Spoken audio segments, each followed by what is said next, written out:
Hello बच्चों, कैसे हो आप सब। स्वागत है आपका प्रोजेक्ट वाई ऑनलाइन के यूट्यूब चैनल पे। आज हम पढ़ने वाले हैं क्लास 9 का चैप्टर नंबर 8। चैप्टर 8 है आपके पास क्वाड्रिलेटरल्स। क्वाड्रिलेटरल्स का मतलब होता है चतुर्भुज, यानी आपको अब चार साइड से घिरी हुई जो फिगर है यानी क्लोज फिगर है उसके बारे में डिस्कस करना है। तो बेसिकली हम जो क्लोज फिगर की बात करेंगे वो अभी हम बेसिकली बात करेंगे पैरेललोग्राम की।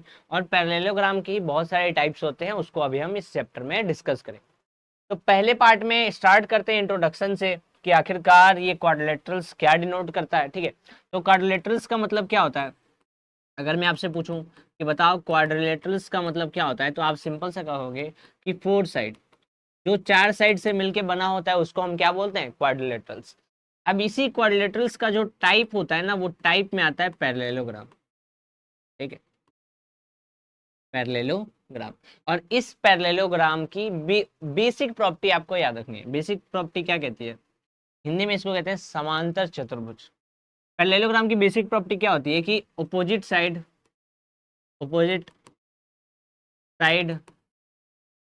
आर इक्वल एंड पैरेलल, यानी जो इसके अपोजिट साइड होते हैं वो इक्वल होते हैं और क्या होते हैं, पैरेलल। दूसरी प्रॉपर्टी क्या रखनी है कि इसके जो अपोजिट एंगल होते हैं, अपोजिट एंगल आर इक्वल, यानी जो अपोजिट एंगल होंगे वो हमेशा क्या होंगे, सेम।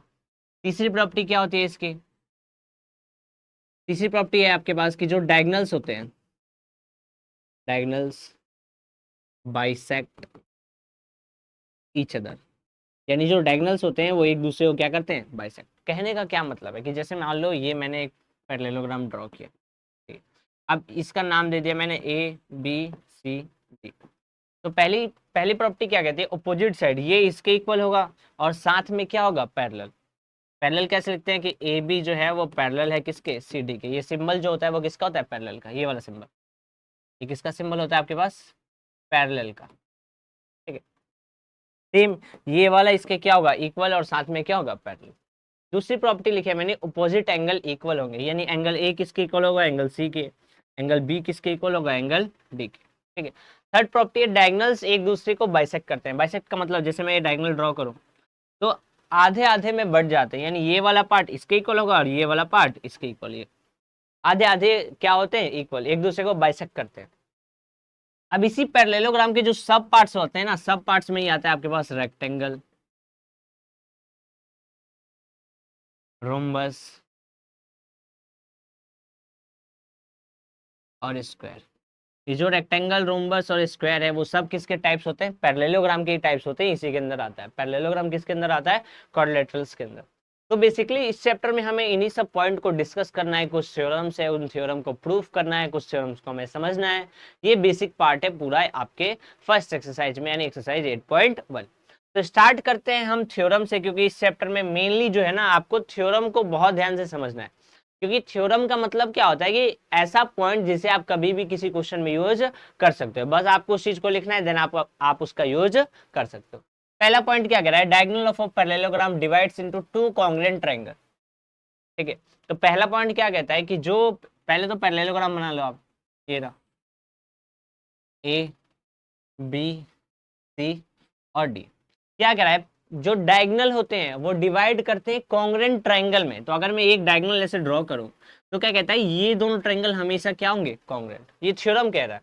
तो थ्योरम क्या कहना चाहता है कि जो ट्रायंगल होगा ए बी डी वो किसके कॉन्ग्रुएंस होगा, ट्रायंगल सी बी डी के। ठीक है, और ये ट्रायंगल क्या होंगे, एक दूसरे के कॉन्ग्रुएंट। कौन कहता है आपके पास, ये थ्योरम 8.1। अब जब इस थ्योरम ने ये बात कही तो क्या हम इसको प्रूफ भी कर सकते हैं, बिल्कुल। एक बार ट्राई करके देखो, सिंपल सा। हमें पैरेललोग्राम की प्रॉपर्टी पता है कि ये साइड क्या होती है, पैरेलल। साइड क्या होती है, पैरेलल। ये साइड क्या होती है, पैरेलल या फिर इक्वल। सेम चीज कहा मैंने कि या तो पैरेलल होगी या तो इक्वल होगी। तो क्या मैं इन दोनों ट्रायंगल में देखता हूँ, इन दोनों ट्रायंगल में क्या देखता हूँ कि ए बी जो है वो सी डी के इक्वल है। जो आपके पास BC है वो किसके इक्वल है, AD के। और ध्यान से देखो आपकी दोनों में BD क्या है, कॉमन। तो BD इक्वल टू में BD। अगर आपको ट्रायंगल चैप्टर अच्छे से नहीं आता तो इस चैप्टर में आपको बहुत सारी दिक्कतों को देखना पड़ेगा। तो आप ट्रायंगल चैप्टर और लाइन्स एंड एंगल चैप्टर काफी अच्छे से पढ़ के आओ, देन उसके बाद इस टॉपिक को डिस्कस करना या फिर समझना। तो बीडी किसके इक्वल हो गया, बीडी के। तो तीनों साइड जब सेम होती है तो आपको पता है जो ट्रायंगल एबीडी होगा, तीन चीजें मिल जाती है, तो ट्रायंगल एबीडी किसके कांग्रेंस होगा, ट्रायंगल सीबीडी के। रीजन पूछूं तो आप सिंपल सा लिखोगे भाई, साइड सेम है तो by S S S, SSS criteria के द्वारा दोनों ट्रायंगल आपस में क्या होंगे, कॉन्ग्रुएंट। तो इस चीज को हम हमेशा अप्लाई कर सकते हैं, कभी भी आप अप्लाई कर सकते हो, बस आपको स्टेटमेंट लिखना है देन अप्लाई कर सकते हो। दूसरा पॉइंट क्या कह रहा है कि पैरेललोग्राम के अंदर अपोजिट साइड इक्वल होते हैं, ये प्रूफ करो भाई। तो भाई अगर ये प्रूफ करना है तो सिंपल सा देखो भाई, अपोजिट साइड, तो जो चीज प्रूफ करनी हो उसके अलावा सारी प्रॉपर्टीज आप लगा सकते हो, ठीक है। अपोजिट साइड इक्वल करने सारी प्रॉपर्टी लगा सकते हो। हमें पता है कि ये लाइन इसके पैरेलल होगा, आपको पता है। क्या ये एंगल इसके इक्वल होगा, बताओ। क्या ए बी जो है, ए बी पैरेलल है सी डी के। तो अगर मैं एंगल का नाम दे दूं, एंगल का नाम दे देता हूं यहाँ पे ताकि आसानी पड़े, 1 2 3 4। तो क्या आप यहाँ पे कह सकते हो कि एंगल 1 जो है इक्वल टू एंगल 4 है। क्या एंगल 1 एंगल 4 के इक्वल है भाई, हमें पढ़ा था कि जेड वाले एंगल आपस में क्या होते हैं, इक्वल। कौन कहता है, अल्टरनेट इंटीरियर एंगल। सेम ये जो एडी है, सेम जो एडी है वो किसके पैरेलल है, बीसी के। जो आपके पास एडी है वो किसके पैरेलल है, बीसी के। तो एडी पैरेलल टू बीसी का कहने का मतलब क्या हुआ, ये जो एंगल है 2 वो किसके इक्वल हो गया, 3 के, ठीक है। दोनों में रीजन क्या होगा आपके पास, सिंपल सा रीजन है, वो कौन सा है, अल्टरनेट इंटीरियर एंगल, ठीक है। दोनों में सिंपल सा रीजन क्या आएगा, अल्टरनेट इंटीरियर एंगल की वजह से दोनों एंगल आपस में क्या है, सेम। अब दो एंगल मिल गए और आपके पास ये दिख रहा है कि बीच का साइड क्या है, सेम दोनों ट्रायंगल में। तो B D equal to B D, ये आपके पास क्या है, common.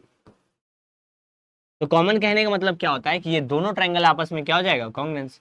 Then triangle A B D congruence हो जाएगा ट्रायंगल सी बी डी के।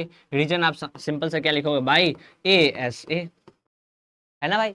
एंगल साइड एंगल, दो एंगल और बीच की साइड। अब जब ये ट्रायंगल इसके कॉन्ग्रुएंस है तो आप जब इसको पलटोगे, इसको उठा के ऐसे पलटोगे, क्योंकि 1 के ऊपर 4 गिरना चाहिए तो ऐसे पलटा आपने, तो जो डीसी है वो किसके इक्वल होगा, ए बी के। ये डीसी जो है वो किसके इक्वल होगा, ए बी के। और ये जो बीसी है वो किसके इक्वल होगा, ए डी के। अब अपोजिट साइड हमने सेम कर दी तो हमेशा ये थ्योरम अप्लाई कर सकते हैं। बहुत बेसिक बेसिक बेसिक यूनिट है, बस जो भी थ्योरम आपको दिखे, पैरेललोग्राम बोल दिया तो parallelogram, opposite side are equal करना है तो उसके अलावा सारी प्रॉपर्टी आप अप्लाई कर सकते हो पैरेललोग्राम की, आपकी मर्जी, ठीक है। नेक्स्ट क्वेश्चन क्या कह रहा है कि अगर किसी क्वाड्रिलेटरल के अपोजिट साइड इक्वल है तो बताओ कि वो क्या है, पैरेललोग्राम। तो सिंपल सा एक क्वाड्रिलेटरल बनाते हैं हम, एक क्वाड्रिलेटरल बनाते हैं हम, ए बी सी डी। क्या कह रहे हैं, अपोजिट साइड इक्वल है, यानी ये साइड इसके इक्वल है, ये साइड इसके इक्वल। तो प्रूफ करो कि ये पैरेललोग्राम। भाई सिंपल सा कॉन्सेप्ट देखो, इतना अगर आपको ट्रायंगल आता है तो बिल्कुल सिंपल सा बताऊंगा, आप समझो। ये साइड इसके इक्वल दो ट्रायंगल में, इस ट्रायंगल की बात करूं तो ये साइड इसके क्या हो गया, सेम, ठीक है। ये साइड इसके क्या हो गया, सेम। क्या ये साइड कॉमन है, बिल्कुल है। तो क्या एस एस के द्वारा, क्या S S S S S के द्वारा ट्रायंगल ए बी डी जो होगा वो कॉन्ग्रुएंस होगा ट्रायंगल सी बी डी के। देखो side side side S S S के द्वारा दोनों ट्रायंगल आपस में क्या होंगे, कॉन्ग्रुएंस। कॉन्ग्रुएंस होगा तो इसको इसके ऊपर ऐसे रखोगे, तो जब आप इस ट्रायंगल को इसके ऊपर ऐसे रखोगे तो डी जो होगा वो बी के ऊपर गिरेगा और ये वाला एंगल इसके ऊपर गिरेगा। गिरने का मतलब क्या हुआ कि ये अल्टरनेट इंटीरियर एंगल क्या है, इक्वल। तो अल्टरनेट इंटीरियर एंगल इक्वल है तो ए बी किसके पैरेलल होगा, सी डी के। एंड सेम बी सी किसके पैरेलल होगा, ए डी के। क्यों होगा, क्योंकि alternate alternate interior angle is equal, ठीक है। तो ये सिंपल सा है, मतलब कुछ पॉइंट आपको याद भी होने चाहिए, कुछ मैं खुद आपको प्रूफ करा रहा हूं। कुछ पॉइंट एक सिंपल से हैं जिनको आप खुद ट्राई करना है। क्या कह रहा है, पैरेललोग्राम के अंदर अपोजिट एंगल इक्वल होते हैं, कर सकते हो आप, इसको आपको खुद ही करना है। देखो मैं बता दे रहा हूं, पैरेललोग्राम है ए बी सी डी, तो पैरेललोग्राम है तो सारी प्रॉपर्टी अप्लाई कर सकता हूं, बस अपोजिट एंगल वाला अप्लाई नहीं कर सकता क्योंकि ये हमें प्रूफ करना है। हमें पता है कि ये साइड इसका इक्वल, ये साइड इसका इक्वल, ये साइड क्या होगी कॉमन, एस एस के द्वारा कॉन्ग्रुएंस हो गया, तो ये जाके इसके ऊपर गिरेगा नहीं, ये किसके इक्वल होगा, सी के। भाई हो गया, सिंपल सा है, हो गया, अप्लाई कर दिया हमने। कर सकते हो आप, आपको खुद करना है ये पार्ट। नेक्स्ट देखो कि क्वाड्रिलेटरल है आपके पास, अगर each pair of opposite angle is equal, आपको क्या दे रखा है कि अपोजिट एंगल इक्वल है, आपको प्रूफ करना है पैरेललोग्राम में। तो भाई इसको बता देता हूं मैं, थोड़ा डिफिकल्ट लग रहा है तुम्हें, इसको बता देता हूं क्या है, A B C D, opposite angle equal है, यानी ये एंगल इसके क्या है, इक्वल। ठीक है, पैरेललोग्राम प्रूफ करना है। तो एक चीज बताओ कि सम ऑफ एंगल जो होगा, सम ऑफ एंगल ऑफ क्वाड्रिलेटरल, यानी किसी भी क्वाड्रिलेटरल के अंदर जो सम होता है इंटीरियर एंगल का, वो हमेशा कितना होता है, angle A plus angle B plus angle C plus angle D, ये सब का सम हमेशा कितना होगा, 360। प्रॉपर्टी हमें पता है कि ट्रायंगल के तीनों एंगल का सम 180 होता है, वैसे ही क्वाड्रिलेटरल के चारों एंगल का सम कितना होता है, 180। ठीक, अब यहाँ पे क्या एंगल ए सी के इक्वल है, तो एक ही जगह रख दो, C plus angle B plus angle C. एक सेकेंड भाई, अपोजिट एंगल ये तो इक्वल है, साथ में ये भी इक्वल होगा भाई, ये भी तो अपोजिट एंगल ही है, ये भी क्या है, अपोजिट एंगल। तो ए की जगह मैं क्या रख सकता हूँ, सी, वैसे बी की जगह क्या रख सकता हूँ, डी, है ना, इक्वल टू में 360। अब ये सी और सी क्या होगा, twice of angle C, D और डी क्या होगा, twice of angle D, equal to में 360। दो आप कॉमन ले लो, क्या बचेगा, angle C plus angle D equal to में 360, इससे ये कटा, यानी सी प्लस डी कितना आ गया, 180। ठीक है, अब ध्यान से देखो आपकी ये एंगल सी है और ये एंगल डी है, ये एंगल सी है और ये एंगल डी है। आपको पता है जब मैंने क्या कहा था कि दो लाइन पैरेलल है, एक लाइन कट करी है, दोनों एंगल का सम 180 है, तो वहां पे प्रॉपर्टी कौन सी लगती है, को इंटीरियर एंगल। तो यहाँ पे सेम, ये लाइन जब पैरेलल होगी जब भी इसका इसका सम कितना होगा, 180। तो इस वजह से ये इन दोनों का सम 180 आ रहा है। इसका मतलब क्या हुआ, यहाँ पे कौन सी प्रॉपर्टी लग रही होगी, को इंटीरियर। को इंटीरियर कब लगता है, जब लाइन क्या होती है, पैरेलल। तो यहाँ पे लिखोगे बिकॉज को interior angle is following, therefore, इसलिए AD किसके पैरेलल होगा, BC के, hence ABCD is a parallelogram. भाई पैरेललोग्राम को शॉर्ट फॉर्म में ऐसे पैरेलल GM लिखते हैं, या फिर 11 ग्राम भी बोलते हैं। ठीक है, ये भी आप सिंपल सा याद रख सकते हो। नेक्स्ट देखो भाई, नेक्स्ट क्या कह रहा है कि diagonal of parallelogram bisect each other, यानी आपको पैरेललोग्राम पता है, अब डायगोनल को बाइसेक्ट बताना है। सिंपल सा है, आप खुद कर लोगे इसको। देखो बना लो पैरेललोग्राम ABCD, कह रहा है डायगोनल बाइसेक्ट करते हैं, यानी ये पार्ट इसके इक्वल बताना है, ये पार्ट इसके इक्वल बताना है, ये प्रूफ करना है। ठीक है, अब अगर इन दोनों को मैं ध्यान से देखूं तो पहली चीज, ये अपोजिट साइड तो सेम है, ठीक है, ये जेड वाला एंगल सेम होगा, ये जेड वाला एंगल क्या होगा, सेम। तो एंगल साइड एंगल से दोनों ट्रायंगल क्या हो गया, कांग्रुएंस। कांग्रुएंस का मतलब ये इसके इक्वल है, इसके इक्वल, हो गया भाई प्रूफ, हो गया। सिंपल सा, हमने क्या किया, कुछ नहीं किया, सिंपल सा लगाया कि ये ट्रायंगल और ये ट्रायंगल में ये साइड तो सेम होगा, पैरेललोग्राम है, लाइन पैरेलल होगी, तो ये जेड वाला एंगल इक्वल, ये जेड वाला एंगल इक्वल। ठीक है, अब जेड वाला एंगल इक्वल हो गया, एंगल साइड एंगल से दोनों ट्रायंगल क्या हो गए, कांग्रुएंस, यानी ये साइड इसके ऊपर गिरेगी और ये साइड इसके ऊपर गिरेगी। ठीक है, नेक्स्ट देखो, if the diagonals of a quadrilateral bisect each other, जो डायगोनल होते हैं क्वाड्रिलेटरल के, अगर वो एक दूसरे को बाइसेक्ट करते हैं, तो बताना है कि वो क्या है, पैरेललोग्राम। ठीक है, देखो क्वेश्चन में क्या किया है कि आपके पास कोई क्वाड्रिलेटरल है, उसमें कह रहा है कि ये डायगोनल बाइसेक्ट कर रहे हैं, तो बताओ कि ये पैरेललोग्राम है। ठीक है, बताओ कि ये क्या है, पैरेललोग्राम। तो अगर मैं यहाँ पे दोनों ट्रायंगल लूं, triangle AOB and triangle COD, ठीक है, तो उसमें आपको ये OD इक्वल टू OB दे रखा है, ऑलरेडी गिवन है, वैसे ही OC इक्वल टू OA ये भी गिवन है, और ये वाला एंगल इसके क्या होगा, सेम। ठीक है। वर्टिकली अपोजिट एंगल पता है आपको, क्रॉस होता है तो आमने सामने वाले एंगल क्या होते हैं, सेम। यानी एंगल सी ओ डी जो है वो किसके इक्वल है, एंगल ए ओ बी के। तीन चीजें मिल गई, यानी ट्रायंगल ए ओ बी जो होगा वो आपके पास कॉन्ग्रुएंस होगा ट्रायंगल सी ओ डी के। रीजन पूछूं तो आप सिंपल सा लिखोगे बाई एस ए एस, भाई दो साइड बीच का एंगल, तो बाई क्या होगा, एस ए एस। अब आपने इसको इसके कॉन्ग्रुएंस कर दिया, यानी ये साइड इसकी क्या होगी, सेम, यानी ए बी किसके इक्वल होगा, सी डी के। भाई ऑपोजिट साइड सेम हो गया। वैसे ये एंगल इसके ऊपर गिरेगा, यानी एंगल 1 और इसको दे दो एंगल 2, यानी एंगल 1 किसके इक्वल होगा, एंगल 2। अब ये इक्वल होने का मतलब क्या हुआ कि अल्टरनेट, भाई ये जेड वाला एंगल इक्वल हो गया, तो because alternate interior angle is same, therefore A B किसके पैरेलल होगा, सी डी के। अब अपोजिट साइड सेम है, अपोजिट साइड पैरेलल भी है, बाइसेक्ट ऑलरेडी दे रखा है, यानी A B C D is a 11 ग्राम।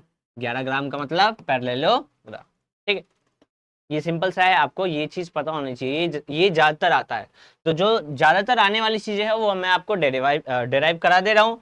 जो सिंपल सा है उसको आप खुद कर सकते हो, इसमें कोई ज्यादा दिमाग लगाने की जरूरत नहीं है। अगला क्या कह रहा है कि आप बताओ कि each angle of rectangle is right angle. आपको बताना है कि रेक्टेंगल का हर एक एंगल कितने डिग्री का होता है, 90 डिग्री का। तो हर एक एंगल पूछा है, यानी एक एंगल आपको पता है, ये है आपके पास रेक्टेंगल ए बी सी, हर एक एंगल को 90 प्रूव करना है। एक आपके पास 90 है, सबको प्रूव करना है। भाई हमें पता है कि ये टाइप ऑफ पैरेललोग्राम है, यानी ए बी किसके पैरेलल होगा, सी डी के। ये चीज तो ऑलरेडी हमें पता है कि ए बी किसके पैरेलल होगा, सी डी के। और हमें ये भी पता है कि लाइन पैरेलल होती है तो ए और डी का जो सम होगा वो कितना होगा, 180। रीजन पूछूं तो आप सिंपल सा कहोगे को इंटीरियर एंगल। अगर मैं इसका रीजन पूछूं आपसे तो रीजन सिंपल सा क्या हो गया, को इंटीरियर एंगल। अब ए और डी का सम 180 है, ए आपको नहीं पता, डी आपको पता है 90 इक्वल टू में 180, तो ए क्या हो जाएगा, ए क्या होगा भाई मेरे 90। अब ए 90 है, अपोजिट एंगल सेम होता है, ये भी क्या होगा 90, ये भी क्या होगा 90, यानी रेक्टेंगल का हर एक एंगल कितने डिग्री का होगा, 90 का। ठीक है, नेक्स्ट देखो क्या कह रहा है, so that the diagonals of a rhombus are perpendicular to each other. यानी आपके पास ये रोम्बस है, रोम्बस बना लो भाई, ये रोम्बस है A B C D. Rhombus के जो डायगोनल्स हैं वो एक दूसरे पे परपेंडिकुलर, ये 90 प्रूफ करना है हमें। क्या प्रूफ करना है कि ये क्या है 90। ठीक है, अब रोम्बस की प्रॉपर्टी क्या होती है भाई कि सारे साइड आपस में क्या होते हैं, सेम। सारे साइड क्या होते हैं, सेम, और डायगोनल एक दूसरे को क्या करता है, बाइसेक्ट। ठीक है, ठीक है। तो अगर मैं दो ट्रायंगल की बात करूं आपसे, मैं आपसे सिंपल सा पूछूंगा कि भाई मेरे अगर मैं दो ट्रायंगल लूं, एक लूं ए ओ बी और एक लूं बी ओ सी। मैंने आपसे दो ट्रायंगल का पूछा, कौन सा, ए ओ बी और बी ओ सी, ये दो ट्रायंगल। तो क्या आपको एक चीज ध्यान से दिख रही है कि ए बी जो है वो किसके इक्वल है, बी सी के। सारी साइड सेम होते हैं, यानी ए बी किसके इक्वल हो गया, बी सी के। अगर दूसरी चीज आपसे पूछूं तो वो आप क्या कहोगे कि ये ओ ए किसके इक्वल है, ओ सी के। भाई ये तो बाइसेक्ट करता है, प्रॉपर्टी होती है, ओ ए इक्वल टू में ओ सी। रोम्बस किसका टाइप है, पैरेललोग्राम का, तो जो पैरेललोग्राम की प्रॉपर्टी होगी वो भी किसकी होगी, रोम्बस की। ठीक है, अब आपको यह ध्यान से दिख रहा है कि दोनों में OB क्या है, कॉमन, यानी OB किसके इक्वल होगा, OB के। क्यों होगा, क्योंकि ये भाई आपके पास क्या है, कॉमन। क्या तीन चीजें मिल गई, बिल्कुल मिल गई। तो क्या ट्रायंगल AOB कॉन्ग्रुएंस होगा ट्रायंगल BOC, आप बिल्कुल कहोगे बिल्कुल होगा भाई। ठीक है, अब होने का मतलब अगर आपसे प्रॉपर्टी पूछूं तो आप प्रॉपर्टी क्या बोलोगे कि भाई इसमें लगा दो एस एस एस। क्यों लगा दो, क्योंकि तीनों साइड आपके पास क्या है, सेम। ठीक है, अब जब ये ट्रायंगल इसके कॉन्ग्रुएंस है तो जब आप इसके ऊपर ऐसे रखोगे, इसको ऐसे रखोगे, तो सी किसके पास जाएगा, ए के पास, तो ये एंगल इसके क्या होगा, सेम। ये तो उधर चला गया, तो ये आपस में एक दूसरे से ज्वाइंट होंगे। यानी इसको अगर मैं एंगल 1 बोल दूं और इसको मैं एंगल 2 बोल दूं तो कोई दिक्कत नहीं है भाई, नेमिंग आप कर सकते हो, कोई दिक्कत नहीं है। ऐसे घबराना नहीं है कि क्यों कर रहे हैं नेमिंग, आपको नेमिंग हर चीज को करना है ताकि शॉर्ट फॉर्म में थोड़ा सा हो सके, ताकि समझ सके। ऐसे डिफिकल्ट बन जाता है थोड़ा सा, पूरा नाम लिखो ए ओ बी बी ओ सी, तो नेमिंग कर दो एंगल 1 एंगल 2, सिंपल सा। तो क्या एंगल 1 इक्वल टू एंगल 2 हो गया, आप कहोगे बिल्कुल हो गया भाई। रीजन पूछूं तो आप सिंपल सा लिखोगे बाई सीपीसिटी, है ना। आपको पता है कि एक लाइन पे दूसरी लाइन गिर रही है तो दोनों एंगल का सम कितना होता है 180। यानी मैं यहाँ पे क्या लिखूंगा कि एंगल 1 प्लस एंगल 2 कितना होता है आपके पास 180। क्या 1 2 के इक्वल है, क्या 2 1 के इक्वल है, बिल्कुल है। तो क्या लिख दूंगा angle 1 plus angle 1 equal to में 180। क्या हो जाएगा twice of angle 1 equal to में 180। इससे ये गया एंगल 1 कितना आ गया आपके पास 90। भाई मेरे क्या हुआ यहाँ पे, ध्यान से देखो, ये एंगल आ गया आपके पास 90। ठीक है, ये एंगल कितना आ गया 90, तो अपोजिट वाला एंगल कितना होगा 90। सेम इसका सम ये इसके इक्वल है, यानी ये भी क्या होगा 90, यानी ये भी क्या होगा 90। तो सारे एंगल हमने कितने प्रूफ कर दिए 90।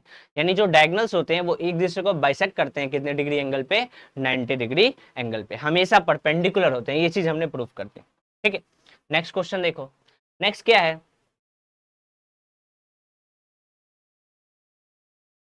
नेक्स्ट क्वेश्चन क्या कह रहा है आपको कि एबीसीडी एक आइसोसेलेस ट्रायंगल है। ये एबीसीडी एबीसी एक आइसोसेलेस ट्रायंगल है जहां पे AB किसके इक्वल है AC के। अब देखो अपोजिट साइड सेम है, तो आइसोसेलेस ट्रायंगल की प्रॉपर्टी मैंने आपको बताई थी ट्रायंगल चैप्टर में कि अपोजिट साइड सेम होती है तो अपोजिट एंगल भी क्या होता है आपके पास सेम, यानी ये अपोजिट एंगल आपके पास क्या होगा सेम। ठीक है, दूसरी चीज क्या कह रहा है कि AD bisect exterior angle PAC, ये PAC को ये बाइसेक्ट कर रहा है, यानी ये एंगल इसके इक्वल है। ठीक है, और ये लाइन इसके पैरेलल है, ये CD जो है वो किसके पैरेलल है AB के। प्रूफ करना है आपको angle DAC is equal to angle BCA, DAC equal to BCA। तो अब क्या करें, सिंपल सा, ध्यान से देखो, क्या इसका जो सम होगा वो इस पूरे के इक्वल होगा, बताओ। क्या अंदर वाले दोनों का सम बाहर वाले के इक्वल होगा, बिल्कुल होगा। क्या बोलते हैं sum of exterior and interior angle property of a triangle, यानी दो इंटीरियर एंगल का सम हमेशा किसके इक्वल होता है एक्सटीरियर के, जो हम ऑलरेडी पढ़ चुके हैं। अगर आप 8th क्लास में 7th क्लास में ट्रायंगल चैप्टर के बारे में अगर आपने डिस्कस किया होगा या लाइन्स एंड एंगल में, तो वो चीज ये कहती है। आपको नहीं भी पता तो फिर भी सिंपल सा बता रहा हूँ कि अंदर वाले दोनों को जोड़ोगे तो हमेशा बाहर वाले के इक्वल होगा, अंदर वाले दोनों को जोड़ोगे हमेशा किसके इक्वल होगा बाहर के। यानी कहना क्या चाहता है कि ये जो एंगल है angle ABC plus angle ACB, इसका जो सम होगा वो किसके इक्वल होगा भाई PAC के, एंगल PAC के। ठीक है, इसका जो सम होगा वो किसके इक्वल होगा एंगल PAC के। भाई ये दोनों एंगल आपस में इक्वल है, यानी ABC की जगह क्या रख सकता हूँ ACB, तो लिख दो ABC की जगह वापस से लिख दो angle ACB plus angle ACB is equal to angle PAC। ठीक है, ये जुड़ के क्या हो गया twice of angle ACB is equal to angle PAC। यहीं तक छोड़ दो, यहीं तक इसे छोड़ दो। अब आ जाओ एंगल PAC के पास, किसके पास एंगल PAC के पास। तो एंगल PAC में क्या था कि ये बाइसेक्ट कर रहा है, यानी ये पार्ट जो है वो इस पार्ट के क्या है इक्वल, यानी ये किसके इक्वल एंगल PAD, ये दो पार्ट में बटा है।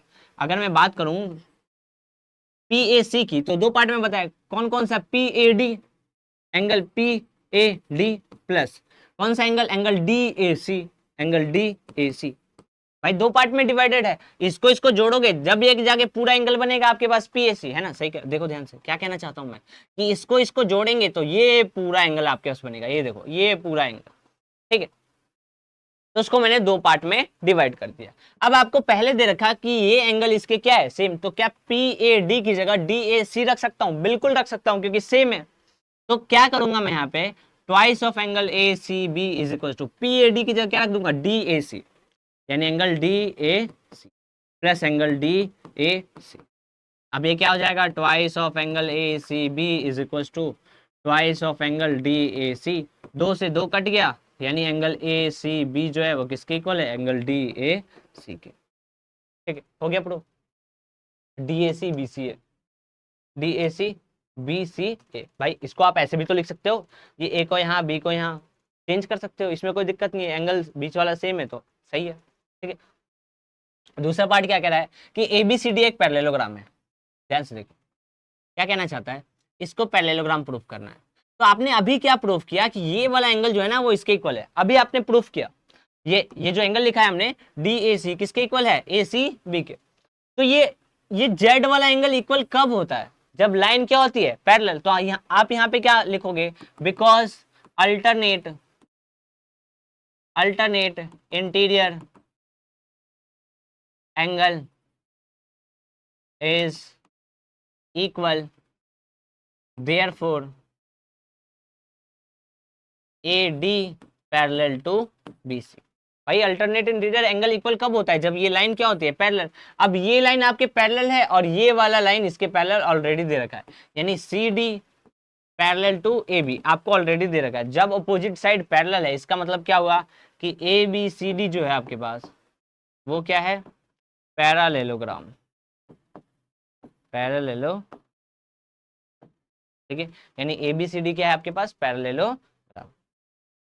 तो इस वीडियो में जो भी इंपॉर्टेंट पार्ट था एक्सरसाइज 8.1 का, थ्योरम वगैरह, वो सब हमने कवर अप कर लिया है। मिलते हैं नेक्स्ट वीडियो में जिसमें हम बात करेंगे एक्सरसाइज 8.2 की, एंड देन उसके बाद एक हम वीडियो रखेंगे जिसमें हम जो इस चैप्टर के बचे हुए क्वेश्चन है, यानी एक्सरसाइज के जो क्वेश्चंस हैं बचे हुए, उनको हम कवर अप करेंगे। ठीक है।